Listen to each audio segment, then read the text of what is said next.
মার জন্মভিটে সংলগ্ন। রানী রাসমণি অষ্টসখীর এক সখী, উনি দক্ষিণেশ্বরে করেছেন, কিন্তু সর্বপ্রথম এখানেই মন্দির করে বলে স্থির করেছিলেন।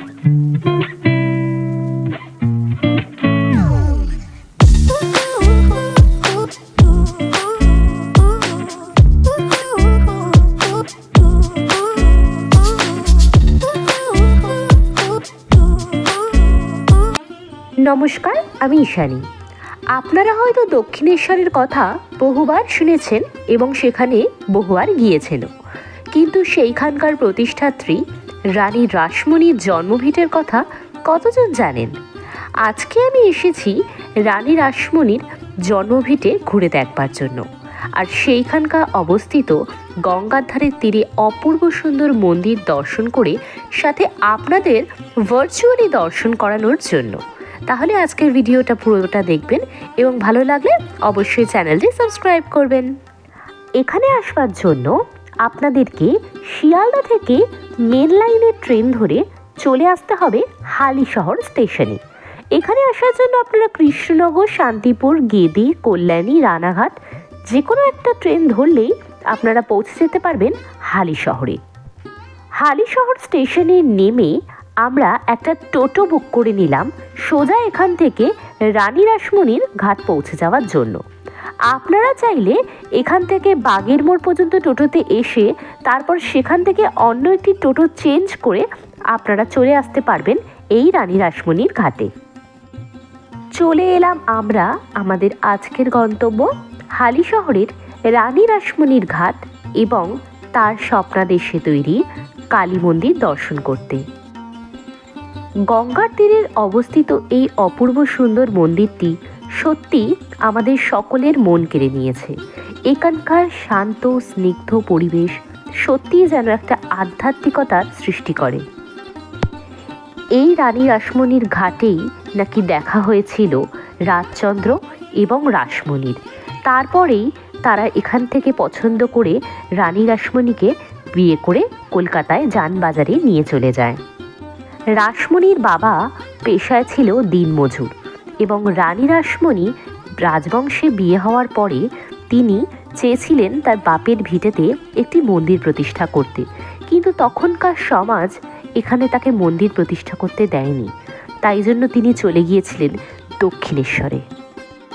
এই মন্দিরের অপূর্ব সুন্দর পঙ্খের কাজ সত্যি এই মন্দিরটাকে দক্ষিণেশ্বরের আদলেই তৈরি করেছে। আর বলতে হয় এখানকার জগন্ময়ী মাতার দর্শন সত্যিই অপূর্ব। আপনারা অবশ্যই এখানে এসে একবার সশরীরে পারলে মাকে দর্শন করে যাবেন। মায়ের মন্দিরের পাশেই রয়েছে মায়ের ভৈরবের একটি মন্দির, সেখানে শ্বেত পাথরের মহাদেবের লিঙ্গ প্রতিষ্ঠিত রয়েছে।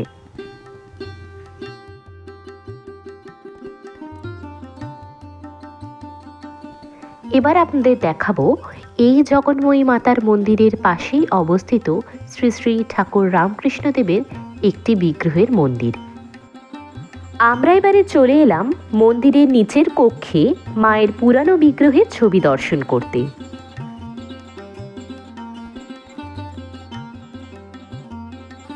মন্দিরের পাশেই রয়েছে বাঁধানো যজ্ঞকুণ্ড।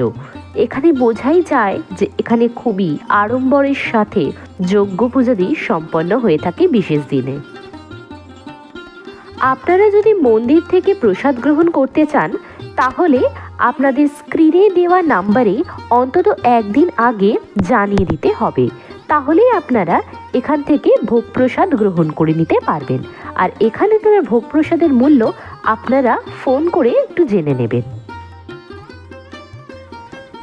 রানী রাসমণির মন্দিরের সামনেই রয়েছে আরেকটি শিব মন্দির, যা প্রতিষ্ঠা করেছিলেন শ্রী সীতারাম মহারাজ। এই মন্দিরটিও ভীষণ সুন্দর এবং এখানকার ভক্ত সমাগমও বেশ হয় শ্রাবণী মেলা, শিবরাত্রি, নীল পুজো ইত্যাদি সময়ে।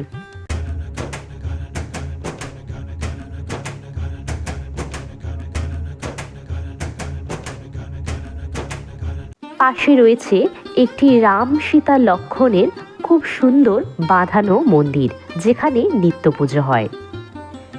এখানে দেখলাম রয়েছে শঙ্করাচার্যের একটি প্রতিষ্ঠিত মন্দির। পঞ্চমুখী হনুমান মন্দিরটি এখানে প্রতিষ্ঠিত এবং এখানেও নিত্য পুজো হয়। এই হলো শ্রী সীতারাম মহারাজ, তার প্রতিষ্ঠিত মন্দিরই আপনাদেরকে আমি দেখালাম। তার সমাধি বিগ্রহ এখানে প্রতিষ্ঠিত। এটি হলো রানী রাসমণির ঘাট যাওয়ার পথটি।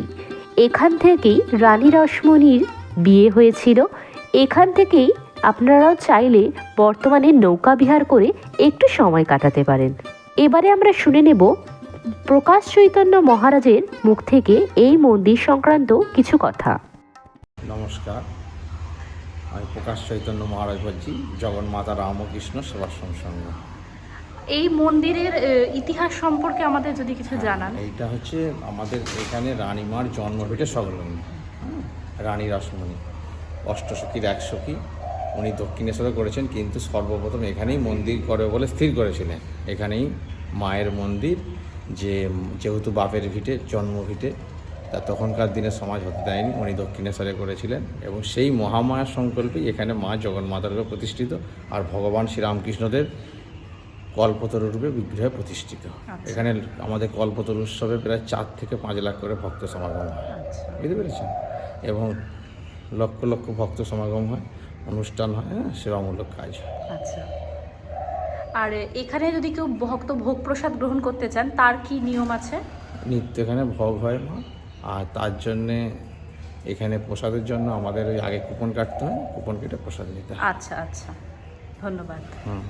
আর এইখানটা হচ্ছে গঙ্গা দ্বারা পরিবেষ্টিত, এটা একটা দ্বীপ, এবং এখানে বহু পূর্বে রুদ্রাভিষেক যজ্ঞ করে তার ছাই ভস্য এখানে ছড়িয়ে দিয়েছিলেন, এবং তখনকার দিনে সাধু মহাত্মা সারা ভারতবর্ষ থেকে এসেছিলেন, তারা বলেছিলেন এটা মহাতীর্থক্ষেত্রে পরিণত হবে।